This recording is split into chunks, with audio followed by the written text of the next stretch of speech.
Red button. All right, on the air. Come on down.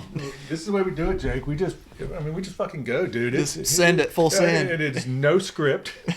I mean, occasionally I'll forget something and I'll have to go back and script it, but we just wing it, man. Perfect. Episode 2.12. 1-2? 212. Is that season 2, episode 12? Yeah. That's How many episodes do you have in season 1? 18. Oh, wow. We've got a You've got we've got a many? library now. How many have I done now? Since season 2, right? Okay. I was the start of season 2. No, I'm trying to. No, I think no. I think episode 3, season 2. I can go back and look at it.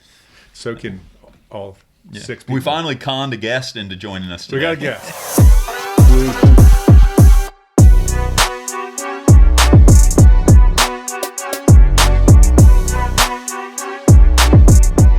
We got a guest. So let's introduce him. Jake Worthington.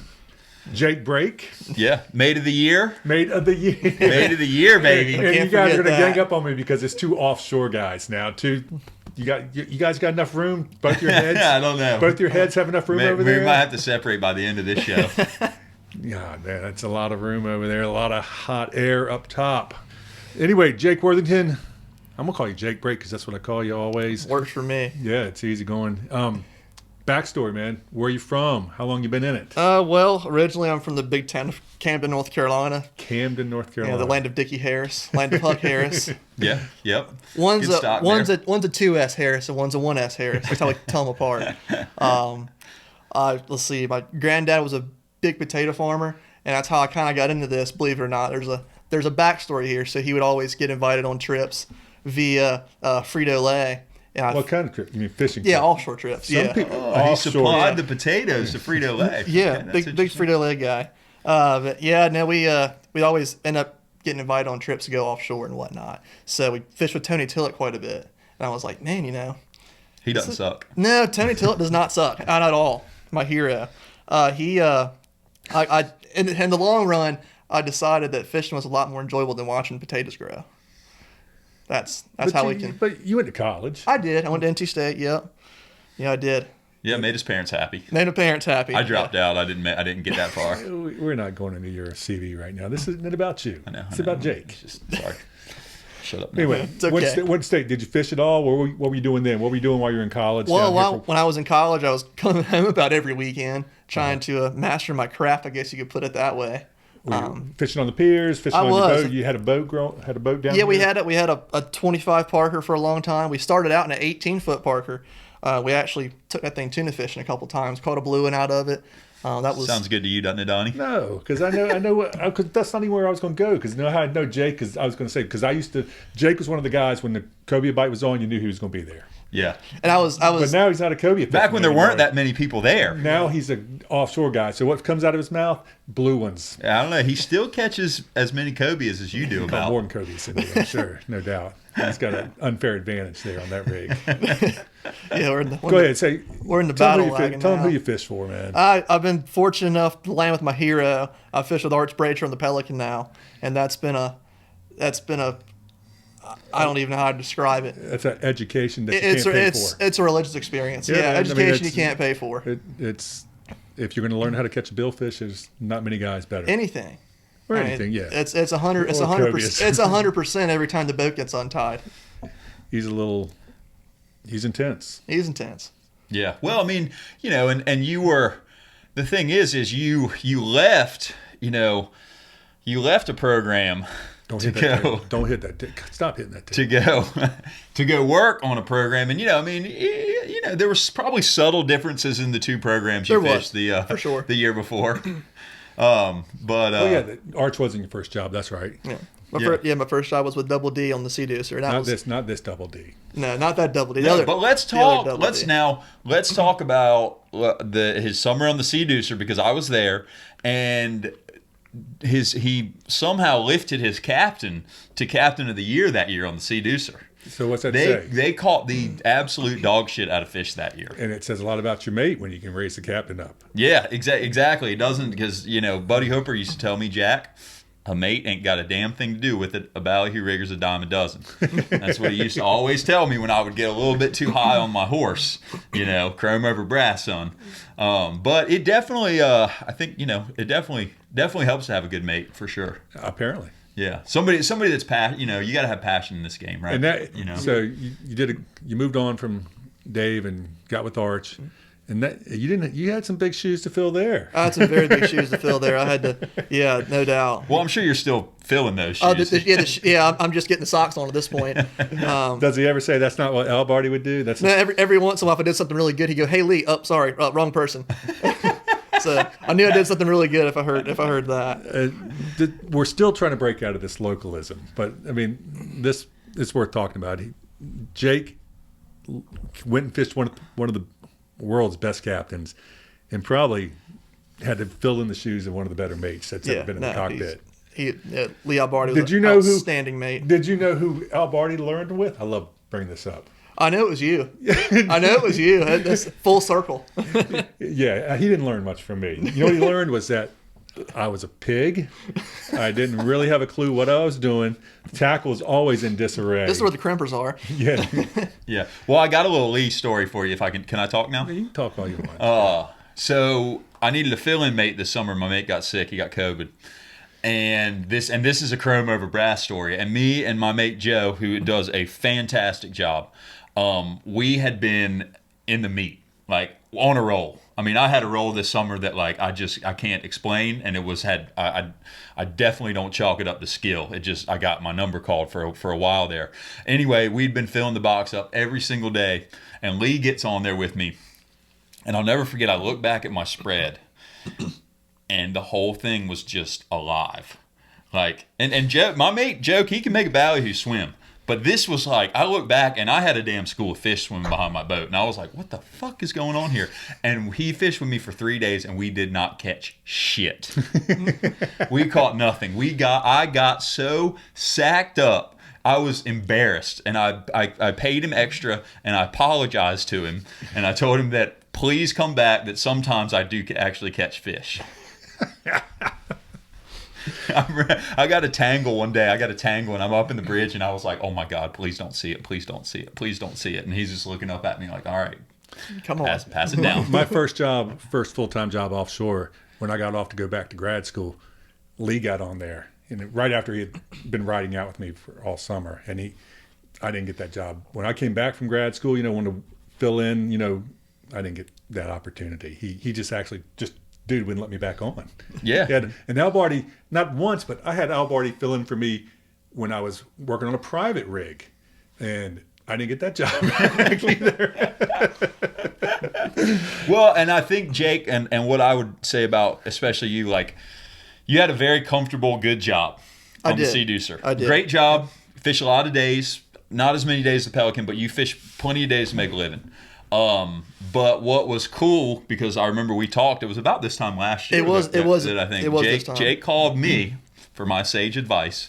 Yes, I did. And I said, look, this is Arch, I said, this is, you should, but the point is, taking that leap, because we can get comfortable and complacent, and taking that leap, and because if you work on that boat, you have to absolutely love what you do. You know what I mean? And some days you're still going to hate it. Oh yeah, because you're on the boat now that in August and September you're fishing till you're coming in at dark. Oh yeah, you're coming in at dark, and you're going to be next morning. You're there till I heard all about it for years. Yeah. I see it. The last boat getting in every day, August and September. Yeah, and you might not get them every day, but it's never going to be for a lack of complete obsessive effort. I loved offshore fishing so much that I couldn't wait for 2:00 every day. Because back then that's when everybody pulled them in at 2:00, and then I'd start doing this downstairs. Just doing this. Hoping the captain would see me looking at my watch. I was going to say 2:30 on that boat is not the end of east-west. That's a bait change time. Yeah, exactly. And some days it'll get to you. Still, some days some days you're just. But the good thing about August, September on that boat is that at any given moment, one fish could change your whole day. Oh, for you know sure. what I mean? And they caught the most blue marlins of the year this year. I don't know if that's his question, so I'm not going to give it away. It's not his question. Okay. I know All the right, question. It's not. No, we're gonna steer away from the offshore stuff for that one. Okay, cool. But yeah, no, I mean it's just talk. Goes to show, you've got to have that's what I've always liked about Jake is we drum fish on the pier together. Not as much as I do. Yeah, no, I don't fish as much as you do, and I feel like I have a healthy love for fishing. You see some of these captains. Donnie goes out in his boat and burns his own fuel and goes fishing. But you see guys that don't necessarily that they lose the luster, and I don't see that happening to him. It definitely has not happened to his boss. No. And that's another now here's an interesting question about Arch Bracher that I've always wanted to know, because he's very serious, he's very focused, and I can't tell if he loves fishing or if he just fucking hates it. Or just hates the fish. Yeah, does he hate the fish? I can never figure him out, because damn, I mean, whenever I'm with him, it is intensity straight up. I mean, I'm a hoot and holler, woo, got him on kind of guy, you know what I mean? But like Arch is, okay, caught my drum let him go, bait's cut, on to the next one, bam, bam, bam, bam. And I think I do that a little bit in the bridge, but go ahead. I really don't have a good way to describe it. He does love it. There's no doubt. You can see that. It's more than love. I would say it's more than love. If you're familiar with basketball, this is a great example. Let's look at someone like Steph Curry. When he shoots a three, he's immediately turning around because he knows he's going to make it. That's about the best I can equate it to. I'm going to go do this, and either be with me or right. watch. And it's no I catch a blue marlin off the teaser and I'm like, woo, hell yeah, Arch is like, okay, next, like I knew this was gonna happen. Obviously, I see one on the teaser, I'm like, oh my god, there's finally one on the teaser. He's like, yes, he was there. This is because this is what we were doing. But I've always tried to crack that little bit about him. Does he because I know he loves it, but it's something more than love. Almost you keep talking. I got to answer this about my engagement after this. You want to hit the red button? No, keep going. This is just for the other thing I got going on tonight with cameras. Are you texting and podcasting? Yeah. God, you get so mad at me when I text and podcast. I'm texting another podcaster. How's that? All right, so that would so we've kind of covered that. Saw a lot of blue marlins this summer. Saw a lot of blue marlins. We caught about, I'd say, half of what we saw. Yeah. And tuna fishing, that hurts your average. Yes, it does. You see a lot of them, but you don't catch a lot of them. If you catch one and you saw three, that's outstanding. Yeah, I know. I would definitely agree with you on that. They'll come in there and jump you and jump off, or you get them on the wrong rig, or they eat your tuna. That happens too. Yeah, if he's a big one, he'll eat your tuna. I never saw a great big one this summer. Did you guys hook a real big one this summer? We had a day in June. I think we had just caught one, and we set back out in the same area, and a really big one appeared on the Sea Star. We ended up having a mainline break on that fish. Yeah, we caught him 550, I think, but that was the biggest one we saw. Yeah, I saw one during the boat builders. You guys came trolling past me, and he came up on the teaser and just laid under it, and then he fell back and ate a dink pole, and I mean it wasn't 30 seconds before he chafed off that leader. What was that? That's me snoring. That's him snoring. Okay. Yeah, sorry. You're putting me to sleep. Sorry, cobia. Cobia.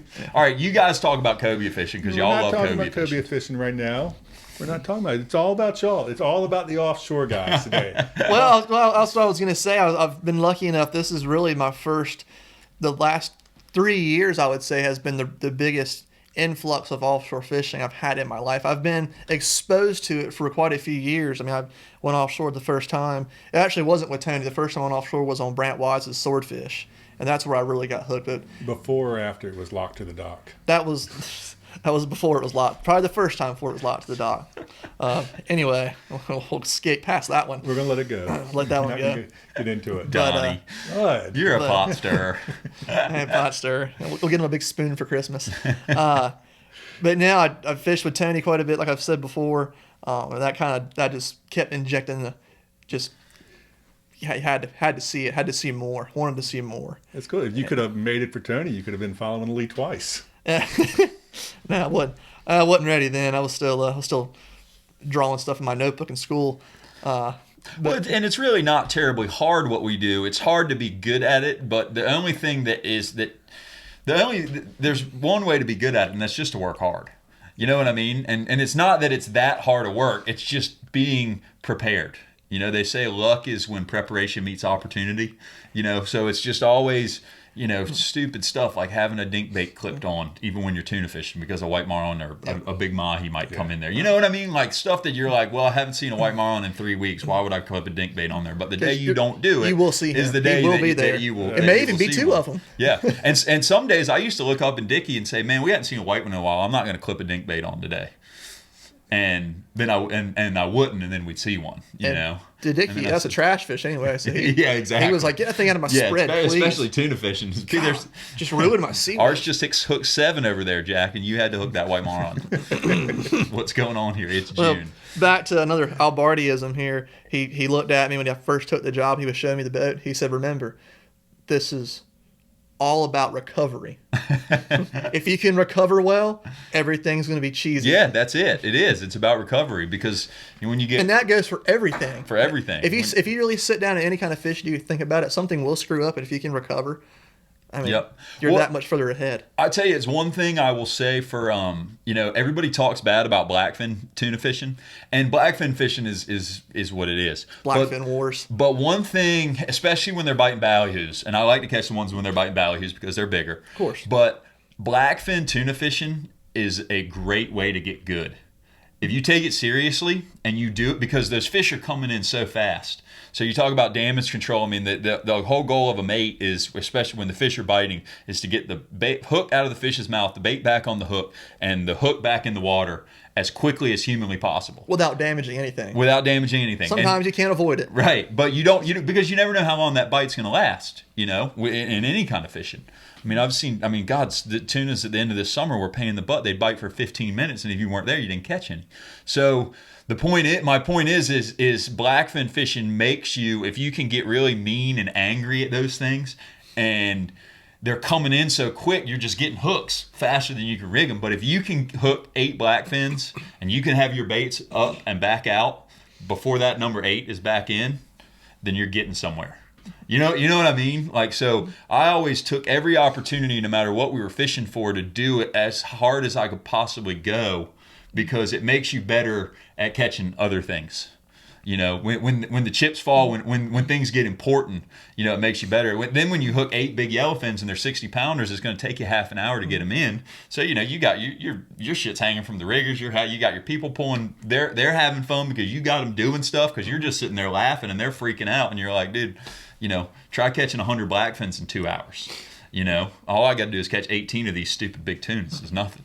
All right. You guys, we've completely gone astray. Apparently, I'm not talking this episode. We've gone astray. I get fired up, Donnie. No, that's okay. We're going to take a break, go to TW's, find out what they're going to sell us and what they're going to give us this week. Get back. Jake's got a question for us. We're going to talk about the giveaway.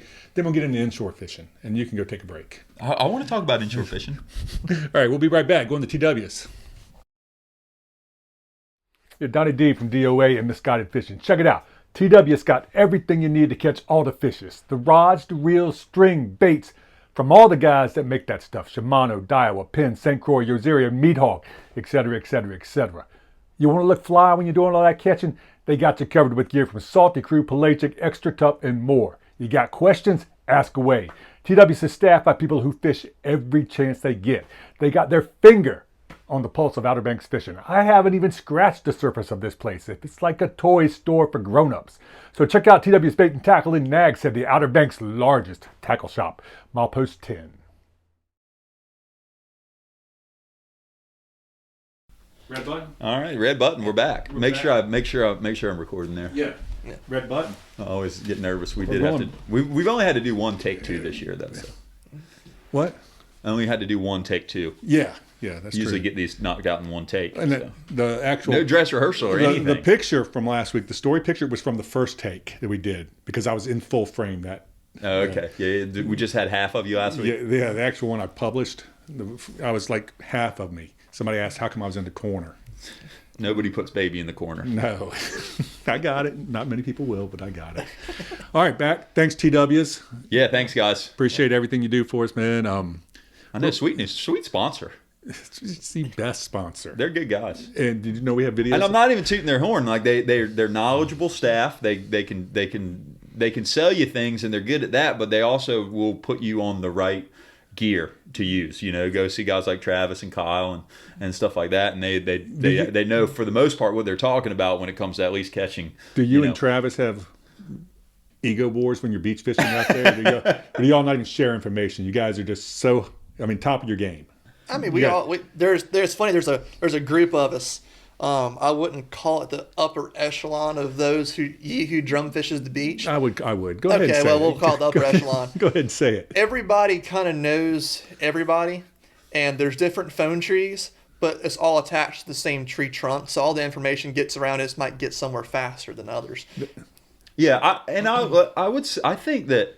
And even in my beach trout fishing stuff, and I think I've said this on a previous podcast, but I love how, the pier gets crowded and the point gets crowded. But, man, it's a lot of fun.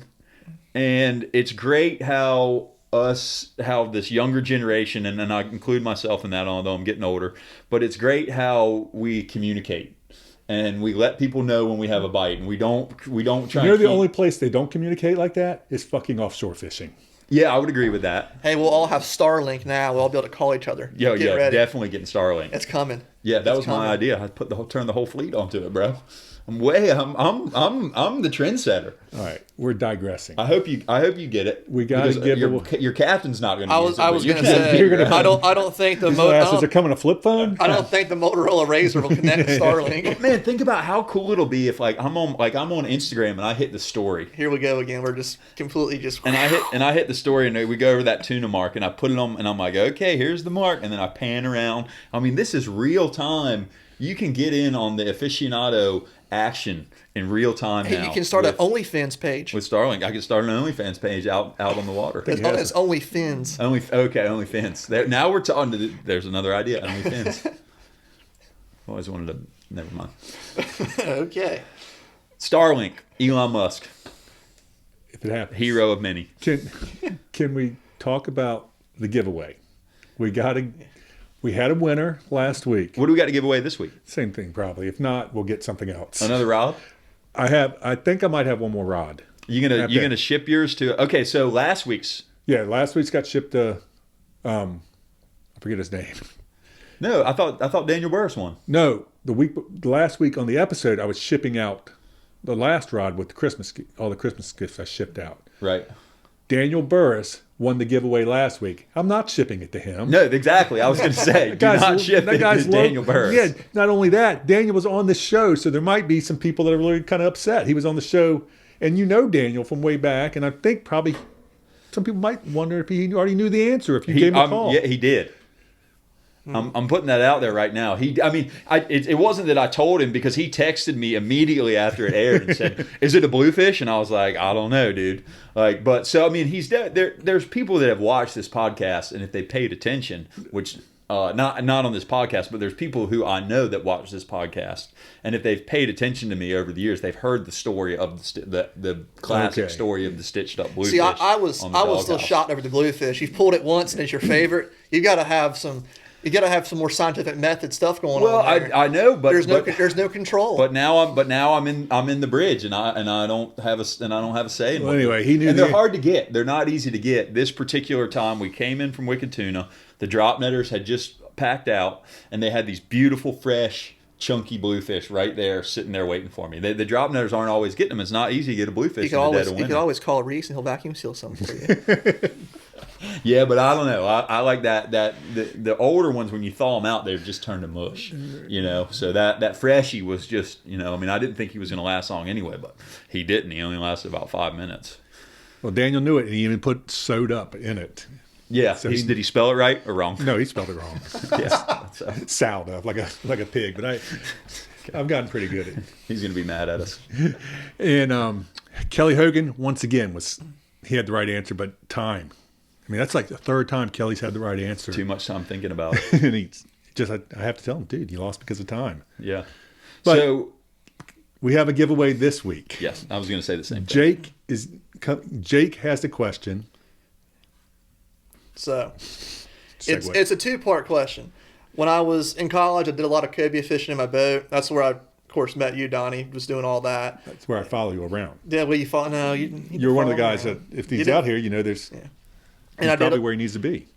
Yeah, well, I like to think so. I like to think I was in the right place. But anyway, and Jack, pier fishing, of course. That's where I kind of met you more, I guess we could say. Yep. We always called to find out if Jake was on the pier that day to see if he was seeing any fish off of Avalon. Okay, yeah. I mean, yeah. See, but we're digressing. I'm horrible. But I caught, in 2019, I caught the same amount of cobias off my boat as I caught drum off the beach and the pier in 2021. So in 2019, his cobia total equaled the amount of drum he caught off the pier and beach in 2021. Yes. What's the number? Yeah. What is the number? What's the number? Okay, that's a good one. It's a number. I like number ones because then you can get lots of answers way over. As usual, it's a pretty big number. As usual.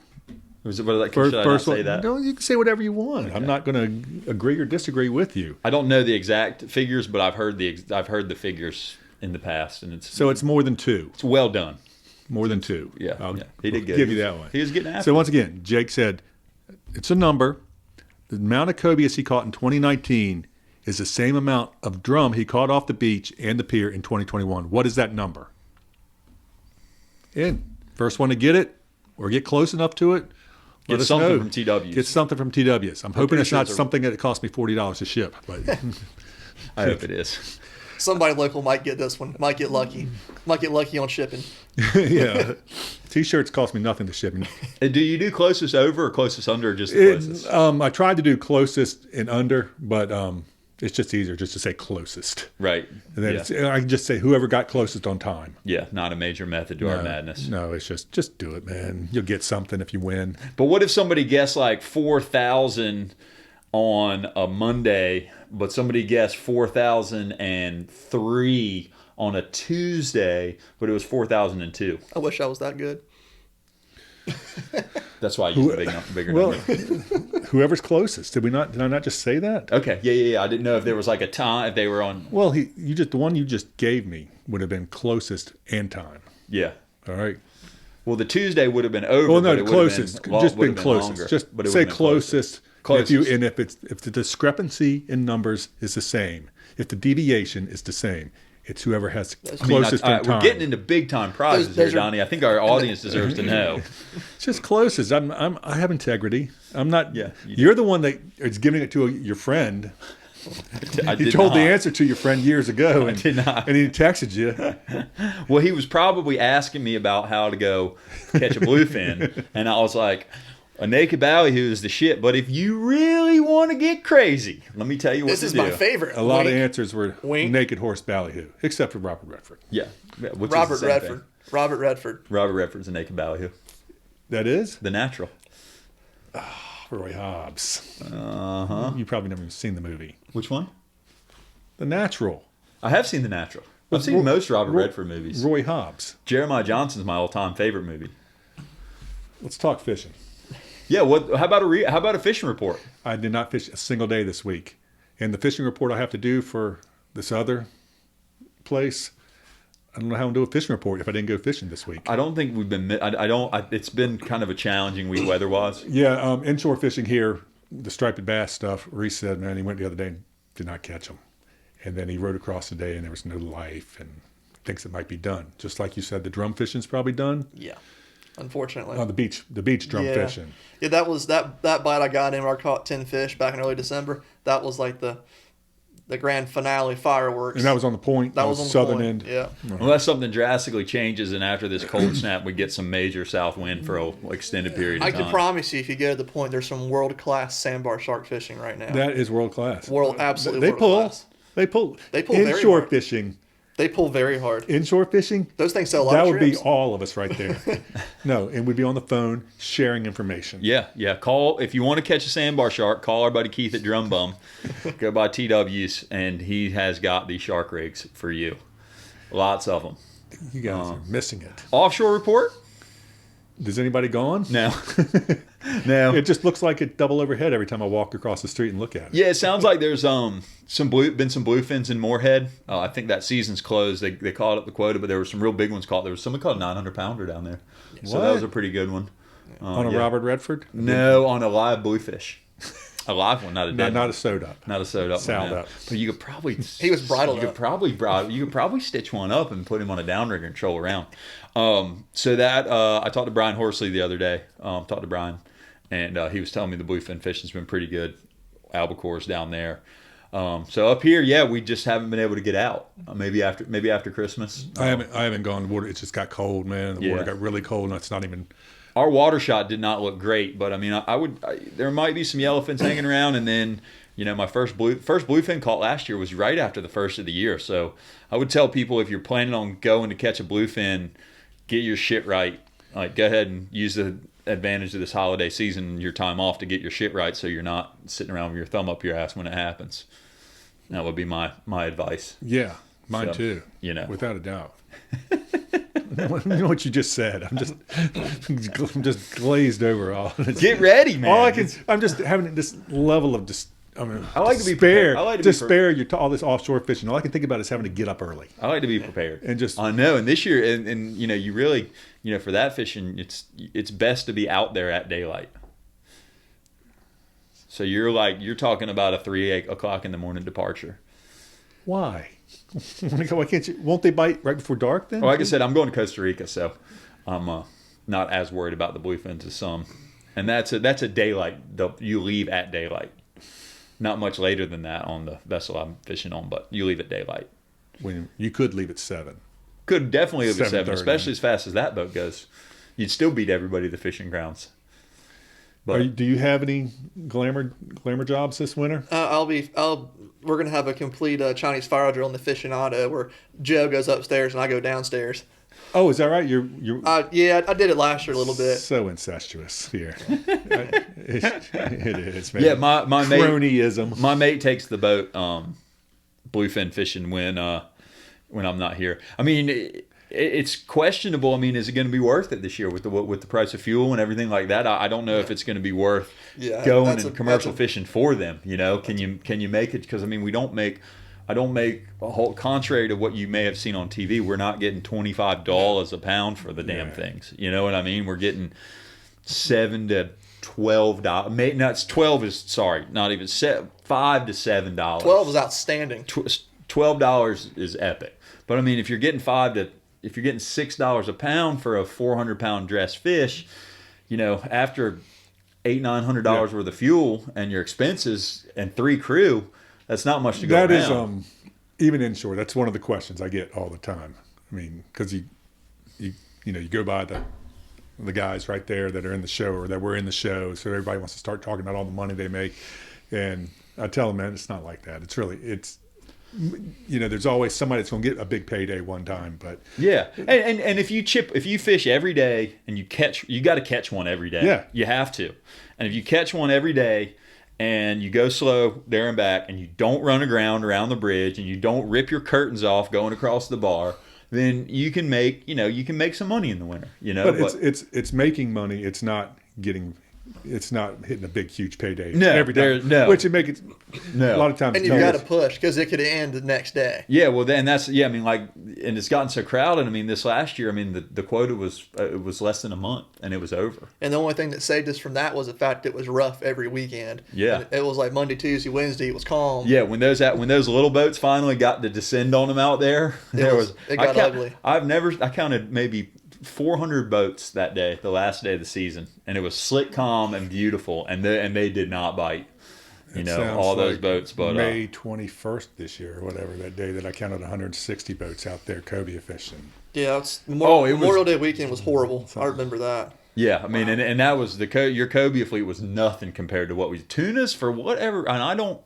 And I make my living on tunas, and I like to catch. I like to catch tunas, but I don't understand where the guys are they're out there tuna fishing when the tuna fishing's good, but all right, you caught your tunas, there's blue marlins out here. There's big gap. There's cool shit that lives out here too. You know what I mean? But the tunas quit and you don't, the boats just leave. I don't understand that that psychology, you know, because there's other cool stuff to catch. Misguided Fishing's offshore show with Jack Graham, special guest. That's what you told me. Jake and You told us it was our show today. produced by. And I know. Look at you. You're all nervous. I'm like over Robin there. on Howard Stern. We man. asked you Every for now and then I just We type asked in. you for a fishing report.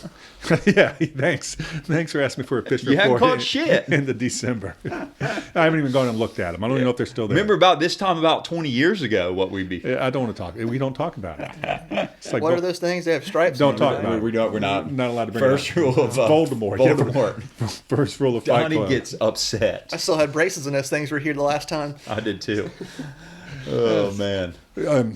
So you're not going out of the country? No, glamour fishing. I'm a homebody. Glamour Jake no glamour bought fishing. a house. I did. Yeah, I know. I picked him up and brought him to the show. Okay. Yeah, Cool. I live very close to Donnie now. Yeah. I ferried him. Yes. Oh, that was nice of you. And so before we end up here, tell me about 1 year with Arch. How many more years are you going to stay in the cockpit? Are you going to try to move up? I would like to move up. I mean, obviously that's kind of a I mean, if you're making a living out of it, yeah. yeah, of course. Because- I mean, you never know when that time's going to come. Obviously, 7 years would be what I would say. I'd like to have 7 years in the cockpit. I feel like I could see a lot. Obviously, travel somewhere and see some things, other I think places. that would be a really good apprenticeship. But you never know when it's coming. Yeah, you never know. It's like the Billy Madison, you know, where he's like, "Stay here, stay as long as you can."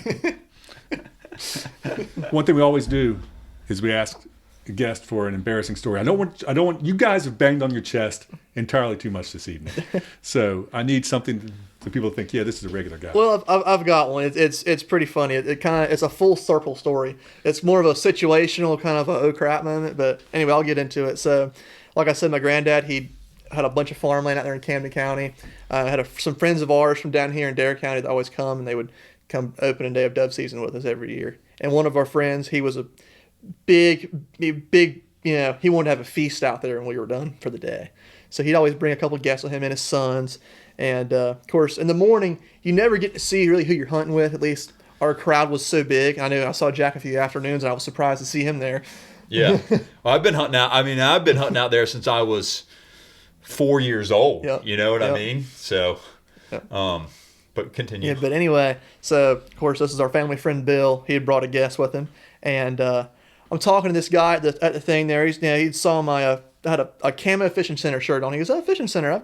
I know a few guys in there that run boats," and I'm talking to him and whatnot. And he finally asked me, he said, "What's your favorite, Carolina custom boat?" I said, "Oh, I mean, it's got to be a Palm Man." So they raise fish. A lot of really good, tournament boats have them. And he's kind of like, "Okay, cool." And Bill walks over and goes, "Jake, my boy, I see you met my friend Paul Man." And the 12-year-old in me was like, "Oh." I feel like I just met a That's rock a good star. story. That's not embarrassing. It's embarrassing. Yeah. Oh no, what's embarrassing is when Jack Graham went to the East West or wherever and was raising hell about Tony Tilton. Tony had to call him the next day or something, or That wasn't the East West. or wherever you were, and you made an ass of yourself in front of Tony. All I can say is when I was at the East West this year, I looked at William Howell and Gray Blunt, who are the team captains, which are also former Arch mates, and I said, "Whatever happens here tonight, we don't tell Arch about." Well, that's a good story, man. No, that's really cool. So It was embarrassing then. It's looking back now, but I can't tell them how really embarrassing ones are too bad. no, well, all right. Well, I'm good, man. I didn't get to say shit. I appreciate it. Thanks. Do you for want to having- say something right Thanks for now? having me. I have nothing to say, man. It's offshore fishing. It's actually you guys did a good job talking about it. I know we did. Yeah, Jake Worthington. Thanks. Yeah, Easy, thank you guys easy for having going. me. Easy going. Didn't have to whip you. You gave giveaway question once again. Yeah. Total number of cobias in 19 equaled how many drum you caught in 2021. That's correct. Same exact number. It's the Same exact number. number. So don't give me two numbers. Yeah, it's pretty funny. I never looked at it until, of course, I was getting asked for this question. I was like, wow, they're the same number. That's pretty But wild. it is really cool. That's a good question. Appreciate it. Aficionado Charters, Captain Jack Graham, Fish the Pelican. Sir Talk a Lot. FishThePelican.com. FishPelican.com. At Fish the Pelican. Jake, They're on Instagram now. He's the Jake does all the marketing. They're for on the Pelican. Instagram now. They post the. They post, You should get a. I tag Summer. She takes care of the rest. She does they a very post the good grainy job. flip phone photos. He should get a raise just because he's up their social media game. I know. There was not a social media game. His captain would say, "Oh, a raise for just delete the social media." All right, I'm Donnie D, DOA. Check us out, Misguided Fishing on Apple Podcasts, That's the last thing you're supposed to say. Okay, YouTube, Spotify, Apple Podcasts. Apple Podcasts. You'll get it one day.